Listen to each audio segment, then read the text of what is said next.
सोलापूर महानगरपालिकेच्या निवडणुकीचा बिगुल वाजलेला आहे। 15 जानेवारीला सोलापूर महानगरपालिकेच्या निवडणुका संपन्न होणार आहेत। इच्छुकांची गर्दी वाढलेली आहे। सोलापूर शहरातील प्रभाग क्रमांक किती 7 मधनं जे आहे धनंजय मुंडे समर्थक हे एक वेगळ्या वेशभूषा परिधान करून जे आहे राष्ट्रवादी कार्यालयात उमेदवारी अर्ज भरण्यासाठी निघालेले आहेत। त्यांचं जे आहे पारंपरिक वेशभूषा त्यांनी परिधान केलेली आहे आणि राष्ट्रवादीचा शेला देखील गळ्यात टाकलेला आहे। धनंजय मुंडे समर्थक म्हणून अशी त्यांची ओळख आहे। सनी देवकते त्यांचं नाव आहे। प्रभाग क्रमांक 7 मधनं ते जात आहेत आणि इथं आपण पाहू शकता हा ट्रॅक्टर आहे। ट्रॅक्टरला अजितदादांचा फोटो पण देखील लावलेला आहे त्यांनी आणि राष्ट्रवादीचे झेंडे लावलेले आहेत आणि 2 ऊसाच्या कांडके पण लावलेले आहेत आणि राष्ट्रवादीचा झेंडा आहे। ट्रॅक्टरवर जे आहे राष्ट्रवादीच्या कार्यालयात शक्ती प्रदर्शन करत जे आहे मोठं शक्ती प्रदर्शन करत ते राष्ट्रवादी कार्यालयात जाणार आहेत आणि प्रभाग क्रमांक 7 मधनं जे आहे उमेदवारी अर्ज मागण्यासाठी हे इच्छुक आहेत। धनंजय मुंडे समर्थक आहेत। काय सांगाल सर? नमस्कार, मी पैलवान दिग्विजय संजय देवकते माझं खरं बघायला गेलं तर नाव उर्फ सनी पैलवान म्हणून मला ओळखलं जातं। गेले 10 वर्ष झालं मी राष्ट्रवादी काँग्रेस पार्टी पक्षात काम करत होतो आणि त्याचं कुठंतर आज फळ मिळतं आहे असं मला वाटतं आहे। ज्यावेळेस सोलापूर महापालिकेचे बिगुल वाजले त्या दिवशीपासून मनात एक चुणचुण लागली की बाबा आपण पण प्रयत्न करावा। तो प्रयत्न करण्यासाठी मी आज राष्ट्रवादी काँग्रेस पार्टी कार्यालयाकडे जाणार आहे, प्रत्यक्षात सगळे माझे मित्रपरिवारांचं मार्गदर्शन घेऊन।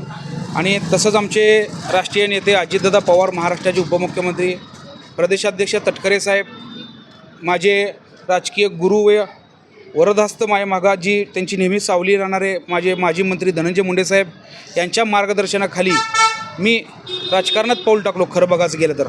आणि आमच्या सोलापूरचे शहराध्यक्ष माझे खंबीर साथ आहेत संतोषभाऊ पवार, जुबेरभाई बागवान यांच्या विद्यमानाने मी आज इच्छुक फॉर्म भरण्यासाठी निघत आहे। परंतु आज तुम्ही ही वेगळी वेशभूषा परिधान केलेली आहे। घोंगडी आहे, फेटा मारलेला आहे आणि हा जे आहे धोतर आहे आणि हा पायजामा आहे। काय सांगाल? हे घोंगडी बघायचं गेलं तर ग्रामदैवत सिद्धेश्वर महाराजांचं पण आहे, जेणेकरून आपण सोलापूरमध्ये राहतो त्यांची छत्रछायाखाली मी वाढलो त्यामुळे घोंगडीचं घेतलं आहे। काठी ही आहे, काठी ही ज्या गोरगरिबावर अन्याय होईल त्यासाठी ही काठीचं घेतलं आहे। आणि धनगरी म्हणण्यापेक्षा धनगरी पण आहे आणि हा शेतकऱ्याचा पण लूक आहे की बाबा आपण बापू बिरवाटेकर पण बघितला असाल धनगरांमध्ये, त्यापैकीचा हा प्रकार माझ्या डोक्यात आला की बाबा आपण लोक 4 व्हीलर नेतात, भारी भारी गाड्या नेतात, आपण ह्या लूकमध्ये जाऊ, आपला साधेपणा जो कायम राहील हा माझा साधेपणा कायम टिकवण्यासाठी मी प्रयत्नशील राहणार आहे। आणि पण ट्रॅक्टर पण घेतलेला आहे तुम्ही, हा ट्रॅक्टर आहे इथं बाजूला, ट्रॅक्टरला 2 ऊसाच्या कांडक्या पण लावलेल्या आहेत। ट्रॅक्टर वर जाण्याचा उद्दिष्ट काय आहे त्यांचा? काय संदेश देण्याचा प्रयत्न तुमचा? हल्ली एक फॅशन झाली आहे, माझ्याजवळ फॉर्च्युनर आहे, माझ्याजवळ इंडिओर आहे, माझ्याजवळ स्कॉर्पिओ आहे, माझ्याजवळ इनोवा आहे। आपण एक साध्या पद्धतीने एक शेतकऱ्याच्या आणि एक धनगराच्या रूपात एक वेशभूषा करून आपण ट्रॅक्टरवर जाण्याची माझी एक मनात संकल्पना आली की बाबा हा साधेपणा कुठंतरी एक चांगला आदर्श निर्माण होईल की माझं बघून अजून 4 जण करतील। हा माझा एक संकल्प आहे की जेणेकरून माणसाचं कसं आहे की कुठलाही माणूस बघायला गेलं तर त्याची कॉपी करायला कोणी जातं। आज तरुण पिढी जी वाईट मार्गावर जात आहे त्यापासून मी ही मुक्त करण्याचा माझा एक संकल्प पकडला आहे। त्यामुळे मी आज ट्रॅक्टरवर हे ऊस आमचे राष्ट्रीय नेते अजितदादांचा फोटो लावून पुढे जात आहे। बरं, तुम्ही धनंजय मुंडे समर्थक आहेत। धनंजय मुंडे साहेबांबद्दल काय सांगाल? कारण त्यांचं मंत्रिमंडळात प्रवेश होईल का नाही होईल? कारण माणिकराव कोकाटे यांचा राजीनामा झालेला आहे, एक मंत्रिपद खाली रिकामं झालेलं आहे, तर काय सांगाल म्हणजे सरकारला, अजितदादांना किंवा फडणवीस साहेबांना? दादांना आणि महाराष्ट्राचे मुख्यमंत्री जे आहेत लाडके देवाभाऊ यांना माझं खरंच एक विनंती आहे की आमच्या नेत्यावर जो अन्याय होतो आहे त्यापासून तुम्ही एक रोखून त्यांना योग्य तो न्याय द्यावा। आणि आमच्यासारखे जे भोळे बाबडे साहेबांचे फॅन आहेत त्यांना एक आनंद त्यांच्या हसू म्हणजे आमच्यावर जे हसू आहे ते त्यांना पण पुढं भविष्यात फायदा होईल किंवा आम्ही त्यांचे खरंच धनंजय मुंडे साहेबांचे समर्थक आहे आणि अजितदादा आणि देवाभाऊ यांचे आम्ही म्हणजे उपकार फेडण्यासाठी आम्ही करणार आहोत।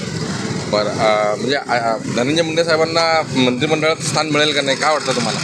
मिळेल की 99% मिळेल, कारण त्यांचा कशात रोलच नाही, पण एक राजकीय पोटी त्यांचा 1 वर्ष झालं तुम्ही बघताय काही चुका असतात त्यामुळं चालू। बरं, आता सोलापूर महानगरपालिकेबद्दल बोलू आपण।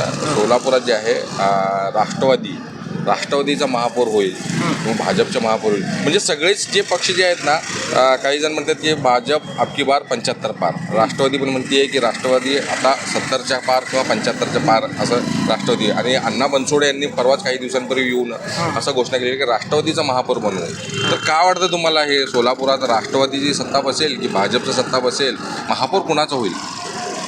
महापौर तर तसं सांगता येणार नाही आता कोणाचं, कारण सगळे कॉम्पिटिशनमध्ये लागले आहेत. भाजप पण तेवढ्या त्याच्यावर आहे, शिवसेना पण तेवढ्याच आहे, आमचे राष्ट्रवादीकडून भरपूर प्रयत्न चालू आहेत. त्यामुळं येणाऱ्या काळात आता माझ्यासारखे कार्यकर्ते असे अनेक आहेत. आज मी केलो, सगळ्या कार्यकर्त्यांनी जर असं जीव तोडून काहीतरी केलं तर आपल्या राष्ट्रवादीला नक्की फळ येईल.